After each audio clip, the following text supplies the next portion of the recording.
पाकिस्तान के अंदर सियासी दर्जा हरारत क्या है ये मुझे बताने की ज़रूरत नहीं। इस मोन्टाज के अंदर जो आपने देखा वो अपनी मिसाल आप है। वो बहुत कुछ बता रहा है कि इस वक्त हमारे मुल्क के अंदर सियासी माहौल क्या है। इतनी डिस्टिंक्ट डिवीज़न है कि पोलराइजेशन अपनी रूज के ऊपर है। ये ठीक उस वक्त हो रहा है जब IMF का वफ्द पाकिस्तान के अंदर मौजूद है। एक नया प्रोग्राम जिसके हवाले से बातचीत ऑलरेडी हो चुकी है, उसका आगाज़ हो चुका है और पाकिस्तान मुतमन्नी है कि 6 से 8 अरब डॉलर की फैसिलिटी पाकिस्तान को दोबारा प्रोवाइड की जाए। जहाँ ये सब कुछ हो रहा है वहाँ पर आप दुनिया में जहाँ पर भी पाकिस्तान की मईशत के हवाले से लिखा जा रहा है वो ये लिखा जा रहा है कि गो के इंडिकेटर्स अच्छे हैं लेकिन सियासी अदम इस्तेकाम, पॉलिटिकल इंस्टेबिलिटी सबसे बड़ा थ्रेट है। चाहे वो ADB लिखे, चाहे वो IMF लिखे, लेकिन इसके हवाले से इस बात के ऊपर बारहा जोर दिया जाता है कि जब तक सियासी अदम इस्तेहकाम मौजूद है पाकिस्तान की मईशत अपनी डगर पर मुकम्मल तौर पर वापस नहीं आ सकती। बात यह है कि पाकिस्तान की सियासत के अंदर अगर कोई चीज़ इस वक्त रेलेवेंट है तो वो एक तो तू तड़ाक की सियासत है और दूसरी तरफ वो चिराग जिसको शायद हर कोई या जलाने की कोशिश कर रहा है या दूसरा उसे बुझाने की कोशिश कर रहा है। वो है कि क्या मुज़ाकरात होंगे पाकिस्तान की इस्टेब्लिशमेंट और पाकिस्तान तहरीक इंसाफ के दरमियान। इसके हवाले से जनाब उमर अयूब साहब जो कि लीडर ऑफ द ऑपोजिशन है इस वक्त नेशनल असम्बली के अंदर, उनका मौक़िफ़ बड़ा दिलचस्प है। जहाँ वो इस हुकूमत को कोई अहमियत नहीं देते, उनको एक चोरी शुदा मैंडेट की हुकूमत का वज़ीर आज़म कहते हैं, लेकिन वो गुफ्तगू ये कहते हैं कि उसमें ये फरमाते हैं कि जो इख्तियार है मुज़ाकरात का वो DGISPR के पास नहीं है, वो हुकूमत के पास है, वो वज़ीर आज़म के पास है, चाहे वो बैसाखियों वाली हुकूमत ही क्यों ना हो। क्या फरमा रहे हैं सुनिए। जिन्होंने कहा है कि हम लोग एनार्किस्ट के साथ टॉक्स नहीं कर सकते हैं। भाईजान, आपको अथॉरिटी किसने की है कि आप टॉक्स करें किसी का साथ? आप तो टूल है, स्टेट का टूल है। अथॉरिटी देगा वजीर आजम, बैसाखियों वाला वजीर आजम हो, सही हम लोग चले मान लेते हैं बैसाखियों वाला वजीर आजम होगा, वो करेगा। बैसाखियों वाला वज़ीर आज़म, शायद उमर अयूब साहब यकीनी तौर पर उनका इशारा आज के वज़ीर आज़म की जानिब होगा, लेकिन शायद उनका इशारा अपने ही दौर के वज़ीर आज़म जनाब इमरान खान पर होगा। अगर आज के वज़ीर आज़म बैसाखियों वाले हैं तो 2018 में जो वज़ीर आज़म तशरीफ़ लाए थे जनाब इमरान खान, वो भी बैसाखियों वाले वज़ीर आज़म ही थे और इस बात का उन्होंने ख़ुद इजहार भी किया अपनी हुकूमत जाने के बाद कि किस तरह एजेंसीज़ की मदद से वो अपनी हुकूमत चलाते थे और एजेंसीज़ की मदद से पार्लियामान के अंदर वोटिंग करवाते थे। बहरहाल ये बात अपनी जगह मौजूद है, लेकिन आज की हुकूमत उसके एक नहायत ही अहम मेंबर, हुकूमत मैं इसलिए कह रहा हूँ कि वो हुकूमत मुस्लिम लीग नून लेड हुकूमत है। सेनेटर तलाल चौधरी, उनका ये कहना है कि अगर कोई मुज़ाकरात होंगे या कोई गुफ्तगू करेगा तो हुकूमत की मर्जी मंशा और हुकूमत के नोटिस में होगा तब करेगा वो। जब हुकूमत फैसला करेगी तो क्या हुकूमत फैसला कर रही है कि इनसे बातचीत हो सकती है? क्योंकि राना सनाउल्लाह साहब ये फरमाते हैं कि मियाँ नवाज शरीफ इस वक्त इमरान खान साहब की रिहाई के लिए तैयार है। यहाँ सवाल ये पैदा होता है कि इमरान खान साहब के ख़िलाफ़ तो केसेस मौजूद हैं, अदालतों में मामला चल रहे हैं। क्या मियाँ नवाज शरीफ साहब की मर्ज़ी से इमरान खान साहब को रिहाई मिलेगी? क्योंकि अगर ये तासुर इसने ज़ोर पकड़ लिया तो फिर तहरीक इंसाफ ये कहेगी कि आज अगर इमरान खान जेल के अंदर हैं तो उसकी वजह यह है कि मियाँ नवाज शरीफ उन्हें जेल में रखना चाहते हैं। वो ये बात करने या सोचने पर इसलिए मजबूर होंगे और मैं समझता हूँ कि इतने कीन होंगे ये बात करने पर, क्योंकि जब जनाब इमरान खान की हुकूमत थी तो वो तो अपने सियासी मुखालिफिन के साथ ऐसे ही करते थे, केसेस बनवाते थे, उनको जेलों में फिकवाते थे और फिर इस चीज़ की ख्वाहिश रखते थे कि वो जेल से बाहर ना निकले। इस बात का इदराक उस वक्त के मुशीर एहतसाब और दाखिला शहजाद अकबर साहब को भी था और बहुत से लोगों को था कि इमरान खान साहब कितने पर्सनली इन्वेस्टेड थे इन तमाम केसेस के अंदर, जिनमें वो बार बार एक ही बात करते थे कि फ़लाना जेल में क्यों नहीं है, अगर किसी की ज़मानत हुई तो क्यों हुई, अगर किसी की कन्विक्शन डिले हो गई तो क्यों नहीं हो रही, अदालतें मैनेज क्यों नहीं हो रही। ये इमरान खान साहब का एक बहुत बड़ा कंसर्न था और आखिरी वक्त यानी उनकी हुकूमत के आखिरी वक्त तक रहा भी। सवाल ये भी पैदा होता है कि जब वक्त गुजर गया तो फिर बात पुरानी हो जाती है, लेकिन कुछ बातें ऐसी हैं जो कि तारीख़ के अंदर मौजूद रहती हैं। एक वो वक्त था जब जनाब फवाद चौधरी हुकूमत के अंदर थे, ऑल पावरफुल फेडरल मिनिस्टर, वो मुतअद्दिद बातें फरमाते थे, चाहे आसिफ जरदारी साहब हों या मियाँ नवाज शरीफ साहब हों, उनकी सियासत के हवाले से उनका मौक़िफ़ बड़ा शानदार होता था। शानदार मैं इसलिए कह रहा हूँ कि उसमें वो ये तक कह जाते थे कि इन लोगों की सियासत, इन लोगों की सियासी बसीरत, इनका सियासी मुस्तकबिल सब ख़त्म हो चुका है, अब ये दोबारा पाकिस्तान की सियासत में वापस नहीं आ सकते। जबकि आज जो फवाद चौधरी साहब फरमा रहे हैं वो भी देखने के लायक है। दोनों को देखिए, शायद इसमें हमारे लिए कुछ सबक भी है। फवाद साहब, अभी ये खबर चल रही है कि नून लीग की सदारत जो है वो मियां नवाज शरीफ को वापस मिल रही है, तो आपको लगता है उनकी सदारत में या उनके पार्टी के अंदर मुज़ाकरात बेहतर हो सकते हैं? नवाज शरीफ के अंदर जो है डेफिनेटली मुज़ाकरात बेहतर हो सकते हैं। नवाज शरीफ इस ऐवान में नहीं आ सकता, बाहर ही बैठ के मीटिंग्स करेगा। सियासी मुस्तकबिल खत्म हो गया। जाहिर है कि असल जो सियासत है नून लीग की वो तो नवाज शरीफ के पास है। 1985 की सियासत का आखिरी इंटरवल के बाद की भी फिल्म खत्म हो चुकी है, बस आखिरी फिल्म चल रही है। नवाज शरीफ पाकिस्तान में 1985 से सियासत में है। नवाज शरीफ और जरदारी साहब का तो सियासी फ्यूचर नहीं है, ये वैसे ही टूट रही हैं पार्टियां। इनके अंदर जो है वो अपनी अब नए ग्रुप्स बनेंगे। पाकिस्तान के अंदर सियासी माहौल को बेहतर बनाने के लिए अगर किरदार अदा कर सकते हैं तो वो नवाज शरीफ कर सकते हैं, शहबाज शरीफ नहीं। नवाज शरीफ सियासी तौर के ऊपर एक किस्सा पारीना बन चुके हैं। उनकी कोई सियासी हैसियत मुल्क में बाकी नहीं रही। सियासत में तो वो स्ट्रगल कर रहे हैं, खड़े होने की जगह नहीं है उनके पास। जाहिर है कि असल जो सियासत है नून लीग की वो तो नवाज शरीफ के पास है। ये क्लिप देखने के बाद आपके जहन में क्या आता है? मेरे जहन में तो जनाब इफ्तिखार आरिफ साहब का वो शेर आता है कि ये वक्त किसकी रौनत पे खाक डाल गया, ये कौन बोल रहा था खुदा के लहजे में। हमें बात करते हुए बड़ा ध्यान से बात करनी चाहिए, सोच लेना चाहिए कि जो हम बोल रहे हैं शायद वो घूम फिर कर हमारी नज़रों के सामने आ जाए, और जिस शख्स की हम बुराइयां कर रहे होते हैं फिर एक वक्त आता है कि हमें उसी की तारीफ़ करनी पड़ जाती है। ये वक्त है और ये बड़ा बेरहम होता है। लिहाजा इन तमाम बातों के अंदर सबक भी है। जो आज के मामलात हैं उन पर बात करते हैं। हमारे साथ मौजूद हैं जनाब अताउल्लाह तारड़ साहब, जो कि वफाकी वज़ीर इत्तलात हैं। बहुत शुक्रिया तारड़ साहब, आपने आफ्टर वेरी लॉन्ग टाइम, आपको पता है लाहौर में घेरना बड़ा मुश्किल हो जाता है। थैंक यू जी, बहुत शुक्रिया। तारड़ साहब, सबसे पहले अभी रिसेंटली साने 9 मई का 1 साल पूरा हुआ, काबीना के अंदर एक रिपोर्ट शेयर की गई जिसके मदरजात मुख्तलिफ जगहों पर कोट भी किए जा रहे हैं।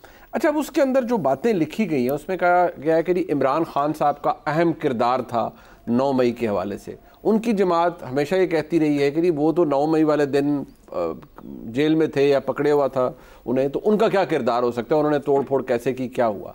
देखिए, एक होती है, आप क्योंकि खुद वकील है so you can well relate to it, एक होती है सियासी गुफ्तगू, एक होता है कॉन्क्रीट एविडेंस जिस पर किसी को सजा हो सकती है, जिस पर रियासत किसी को प्रोसिक्यूट कर सकती है। क्या हुकूमत के पास वो कॉन्क्रीट एविडेंस है इमरान खान साहब के खिलाफ? बहुत शुक्रिया मुनीर साहब, बड़ा अहम सवाल है आपका। आप भी वकील हैं, आप इस बात को समझते हैं कि मशवरे में 109 में मनसूबाबंदी में जो मामलात होते हैं तो वो कानूनी एक चीज़ है, ठीक है। और मैं समझता हूँ कि इमरान खान साहब की तीनों बहनों का मौके पे होना, अब देखिए ना, ये भी एक अलमिया है कि सनम जावेद पे पर्चा हो जाता है और बाकी ख़वातीन पे पर्चा हो जाता है, खदीजा शाह पे पर्चा हो जाता है, वो तैयबा राजा पे हो जाता है। मुझे ये बताइए, इन तीनों पे पर्चा क्यों नहीं हुआ अभी तक? ये तो मेरी एक लेजिटिमेट डिमांड है कि they should have been investigated. Hasan Niazi वहाँ मौजूद थे, आपका भांजा मौजूद है, आपकी बहनें मौजूद हैं। ये स्कीमिंग प्लानिंग सारी घर पे हुई थी। और देखिए, उस पर जब शमशान बुखारी साहब की ऑडियो सामने आती है जी, और वो कहते हैं कि एक इजलास हुआ था और उसमें ये डिसाइड हुआ था कि खान साहब जब गिरफ्तार होंगे तो ये सारी कार्रवाई की जाएगी। आप कभी शुहदा की फैमिली से पूछें किस कर्ब से वो गुजरे हैं। यानी एक तो उनके प्यारे दुनिया से चले गए, जान दे दी, फिर उनकी यादगारों पे पथराव, उसको मसमार करना। और ये आज की बात नहीं है मुनीब साहब, ये पूरी जहन साजी की गई एक इदारे के ख़िलाफ़। लसबिला का हेलीकॉप्टर क्रैश होता है जी। उस पर जो एक तज़हीक आमेज़ कैंपेन चलाई जाती है, इमरान खान साहब ने जो तू तरह कल्चर था, ओए कल्चर था, गालम गलोच का कल्चर था और जहन साजी थी, और वो तो ये इसकी ना, यानी ये तो नहीं हुआ कि इमरान खान साहब ने सख्ती से मना किया हुआ था मगर मुराद सईद ने कहा पहुँच जाओ। इमरान खान साहब ने सख्ती से मना किया हुआ था मगर शरियार अफरीदी ने कहा कि GHQ जाना है।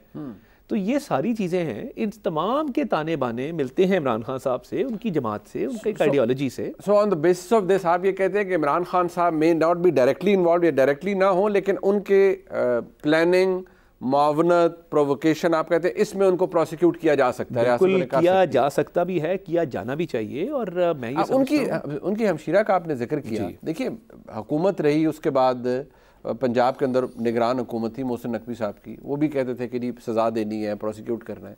FIR क्यों नहीं हुई उनके खिलाफ? ये मैं देखें, यही तो मेरा सवाल है कि उस दौर में ये होना चाहिए था। आज तो आपकी गवर्नमेंट है, हाइंडसाइट में आप लोग कुछ करना। मुझे लगता है कि इसमें पॉलिटिकल कंसिडरेशंस ये थी, एक सिंपैथी का एलिमेंट था फैमिली के towards. Let me be very honest and clear, मैं लगी लिपटी से काम नहीं लूंगा।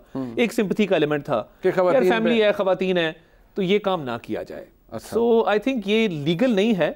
हमारी एज ए सोसाइटी कुछ मॉरल वैल्यूज हैं जिनको ऑब्जर्व करते हुए ये काम नहीं किया। तो आपको लगता है इसलिए उनकी जो हमशीरा थी दो वहाँ पर मौजूद, उनको स्पेयर किया गया और उनके खिलाफ कोई कार्रवाई नहीं? बिल्कुल ऐसा ही है। अच्छा, अब बट सवाल ये है कि जो हमने गुफ्तगू रिसेंटली DGISPR ने प्रेस कॉन्फ्रेंस की, फिर आर्मी चीफ ने जो फरमाया वो भी सबके सामने आ गया। क्या जिस जगह पर ये मौजूद है वो कह रहे हैं जी सिर्फ माफ़ी मांगे, ये कहते नहीं माफ़ी तो आप मांगें, ये कहते नहीं हमारे लोग शहीद हुए हैं तो माफ़ी तो इमरान खान साहब कहते हैं I do not owe an apology to anyone. जिस जगह पर ये है और कंसिडरिंग जो आप फरमा रहे हैं कि इमरान खान साहब डायरेक्टली इन्वॉल्व हैं, ये बात is it on the cards के तहरीके इंसाफ के ऊपर बहसियत जमात कोई पाबंदी हुकूमत लगा सकती है? क्योंकि जिस तरीके से लगती है, आप भी कानून समझते हैं, 2-3 तरीके ही हैं जिस तरह लग सकती है। 2 तरीके उसका प्रॉपर एक प्रोसीजर है जी हाँ, मगर हमारा फोकस इस बात पे होना चाहिए। और देखें, मैं एक कैप्टन काशिफ शहीद की वालदा खड़ी हुई कन्वेंशन सेंटर में, बिलोंग्स टू फैसलाबाद। उन्होंने कहा कि मेरे बेटे ने जाते हुए कहा, उसने कहा वर्दी मेरी संदूक में रख लेना। तो माँ ने पूछा कि बेटा क्यों? उसने कहा हो सकता है कि वर्दी वापस आ जाए, मैं वापस ना आऊँ। तो उन्होंने कहा मैं सवाल करना चाहती हूँ, 1 साल हो गया है, हमारे दिल दुखे हुए हैं, आपने एक्शन क्यों नहीं लिया? उन्होंने एड्रेस किया, उन्होंने कहा कि मैं पूछना चाहती हूँ चीफ जस्टिस से, प्राइम मिनिस्टर से, चीफ साहब से, सबसे सवाल करती हूँ। नहीं बेटा, अगर फौज को ये कंसर्न है कि एक्शन नहीं हुआ, सजाएं नहीं मिली, प्राइम मिनिस्टर ये कह रही है कि जी हम आइन और कानून के मुताबिक सजाएं दिलवाएंगे, आप वकील हैं, आपको पता है हाउ इट ऑल वर्क्स, क्यों सजा नहीं हुई? बिकॉज आई थिंक कोर्ट्स ने इस पे खासी ताखीर की वजह आपको क्या नज़र आती है? देखिए, मैं ये समझता हूँ कि ताखीरी हरबे इस्तेमाल किए जाते हैं जो डिफेंस विटनेसेस हैं, उस हवाले से कोई रिलक्टेंस नजर आती है आपको कोर्ट्स के जुडिशरी के ऊपर कि वो प्रोसिक्यूट करने के लिए तैयार नहीं है, आई मीन कन्विक्ट करने के लिए? इसमें बड़ी इंटरेस्टिंग फैक्ट ये है, सुप्रीम कोर्ट ने केस टेकअप कर लिया। अब जब ट्रायल के दौरान एक सेशन जज लेवल का आदमी ये केस सुन रहा हो और चीफ जस्टिस ऑफ पाकिस्तान एक बेंच तश्कील दे दे उसी मामले के ऊपर, 6-7 महीने तो मुनीब साहब सुप्रीम कोर्ट की केस ने खा लिया ना। एक उन्होंने कहा कि आप सजाएं नहीं देंगे, आप ट्रायल चलाएं, फाइनल वर्डिक्ट आप नहीं देंगे। मगर ये भी आपको बात पता हो, इसमें बहुत सारे लोगों को रिहा भी किया गया, ठीक है, जिनकी सजाएं कम थी, उनकी फहरिस्त भी जमा कराई गई, उनको छूट भी दी गई। अब बात यह है कि आइन कानून के मुताबिक जब हम ये कहते हैं कि उन लोगों को सजाएं दी जाएं जो मुलव्वस हैं, जिनके खिलाफ नाकाबिले तरदीद सबूत और शवाहिद मौजूद हैं, तो ये कोर्ट्स का काम है करना, और ये कोर्ट्स को जल्दी करना चाहिए। वरना देखें, माशरे के अंदर ये एग्जाम्पल सेट ना हुआ, कल को जिसका दिल करेगा वो किसी जगह को आग लगा देगा। दहशत गर्दों ने कायद आज़म की ज़ियारत रेजिडेंसी को आग लगाई थी, ये सियासी लोगों ने आके जिना हाउस को आग लगा दी। अच्छा, आप भी DGISPR उन्हें इंतशारी टोला कह के एड्रेस कर रहे हैं, और उन्होंने कहा जी जिन्होंने प्लानिंग की, फिर आर्मी चीफ का आया कि जिन्होंने प्लानिंग की उनसे ना कोई बात, ना कोई डील, ना कोई बात हो सकती है।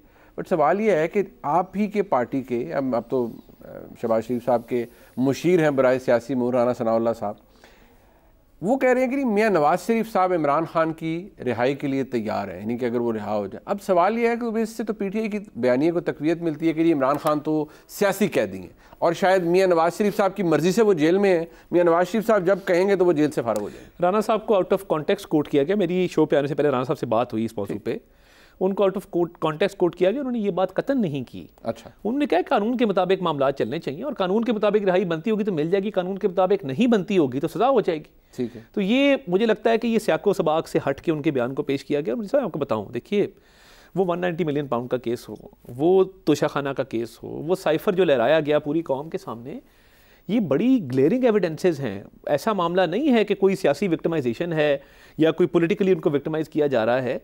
जब इमरान खान साहब प्राइम मिनिस्टर थे, जो व्यापार तोशाखाना की घड़ियों का वहाँ पे हुआ, तारीख में किसी ने नहीं किया। And the best defence that they come up with is कि जी बाकियों ने भी चीज़ें ली, ब्लैक मार्केट में अंडर वैल्यू करके बेच के मुनाफा कमा के उसके पैसे किसी ने नहीं खाए। तो बात यह है कि जब आपके स्केलेटन्स में इतने आपके क्लोजेट में इतने स्केलेटन्स हों, you have so many skeletons in your closet, तो फिर आप किस मुंह से ये बातें करते हैं?